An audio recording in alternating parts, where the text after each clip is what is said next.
सन्माननीय सदस्य श्री राजन नाईक. अध्यक्ष महोदय, आपण बोलण्याची संधी दिली. वसई विरार महापालिका हद्दीतील सामान्य विद्यार्थ्यांच्या हितासाठी मी आपले लक्ष वेधत आहे. ह्या परिसरामध्ये एकूण 192 शाळा असून 117 शाळा हा महापालिकेच्या हद्दीत येतात.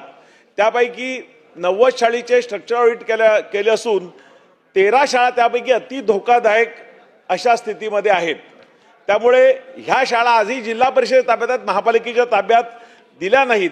त्यामुळे ह्या शाळा महापालिकेच्या ताब्यात जिल्हा परिषदेने देऊन त्या महापालिका चांगला ठिकठाक वसूल करतील. तिथे शिकत असलेले विद्यार्थी जीव मुठीत धरून आहे. शाळेचं किंवा प्लास्टर खडते, फरशी खराब झाली आहे, स्लॅब खराब झाले आहेत, शाळेला गळती लागली आहे. त्यामुळे ह्या शाळा जिल्हा परिषदेने महापालिकेकडे वर्ग करा. महापालिका त्यासाठी प्रयत्न करत आहे, परंतु जिल्हा परिषद अजूनही त्या शाळा महापालिकेकडे देत नाहीत.